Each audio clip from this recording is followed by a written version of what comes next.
Hello, my name is Arthur, and in this video we're going to do a brief overview of what was done to the enemy tank to get it functioning. And like I said in the last video, there's not a lot to do here. There's a bit of copying.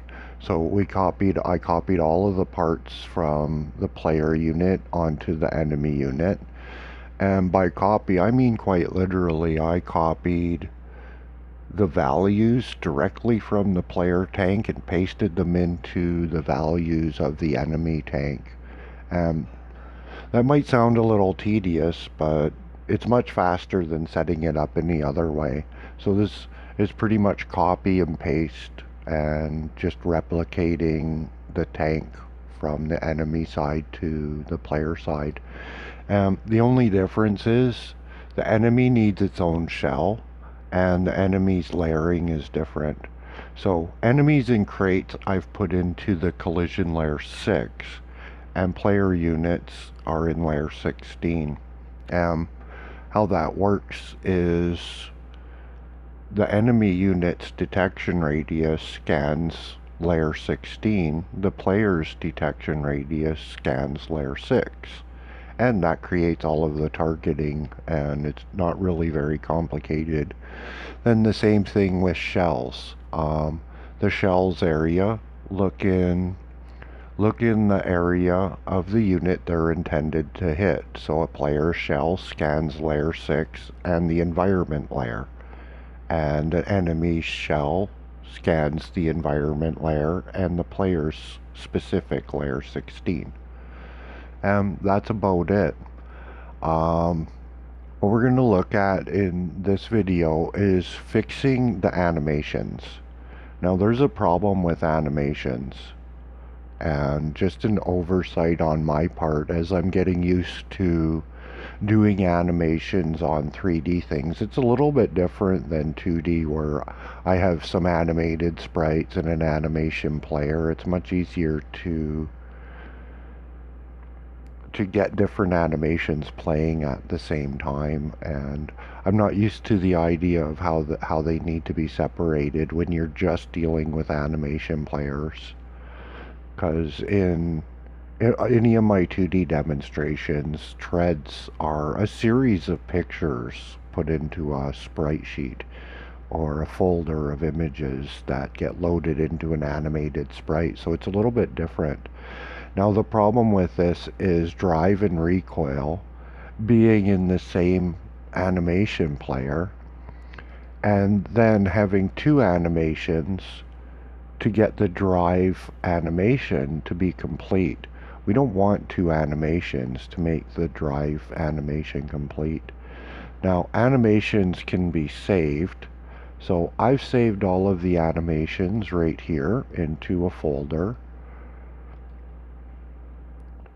so that I have them in case I mess one of them up in my procedure here. Now what I want to do is I want to move the recoil animation off of animation player that has the drive animation. So I'm going to put it onto player number 2. We'll load that. So now we have treads and recoil. We're going to take the treads animation and edit, copy tracks. So we're going to copy these 3 tracks. Copy. We want to pay attention to our snap time and the duration of our animation, and most specifically the duration of our animation.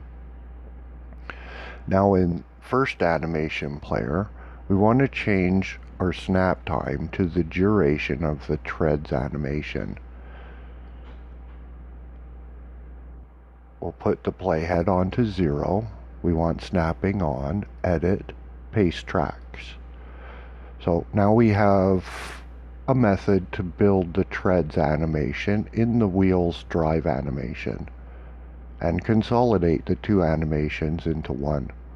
So we can just, I don't know if there's a hotkey for that. I don't see that there is.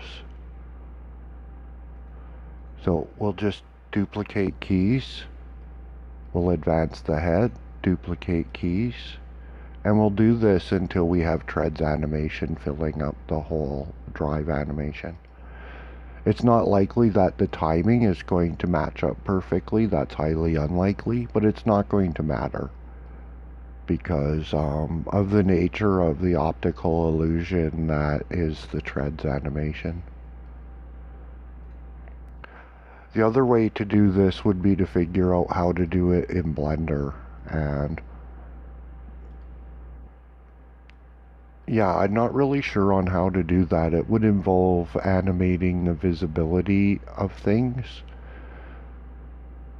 But because of the nature of Blender, visibility exists in two different ways in Blender. There's visibility in the viewport, and there's visibility in the renders. So which one you would animate, I'm not really sure. And I would have to experiment with that. This is just as well though. This consolidates the animations. Now Drive doesn't require two animations to play. So in player 2, we're just going to remove the treads animation now. So now we have recoil in one player and drive in the other.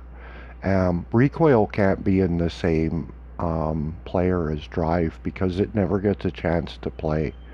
Each iteration of physics process, well, the vehicle can't be driving and shoot, obviously, so that's a problem. And beyond that, no further explanation is really needed.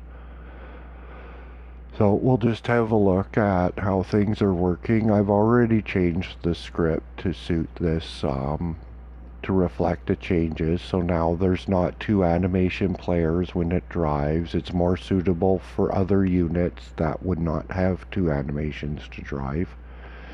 And animation player 2 is now playing recoil. The other change in the script that I had to make had to do with the function that I got from Kids Can Code to make the tank tilt on hills. So it's the one that uses the raycast to check the floor normals. It turned out that this had a window of error in it because it wasn't checking that the raycast was colliding. It was just assuming that it was colliding. And that threw some errors for me, so alerted me to the potential for that. So I added in a check to ensure that the raycast is colliding before it tries to do the math in the assumption that it's colliding, because that's not a safe assumption. So yeah, that gets everything working. I'm still trying to get used to the camera and set it up. And it might be worth noting that when we set up the camera, when we move the camera in the editor viewport, we don't want to move its root. Its root has to stay on the origin. Everything needs to stay on the origin in the way that it is. It's the camera itself that changes distances on Z. So when we move the camera, we only use the Z slider, and we can decide whether it should start close to the center or close to the edge, but it has to be done on the Z axis, and the camera needs to be facing towards the origin. So we'll just drive a tank up, see that they're shooting at each other.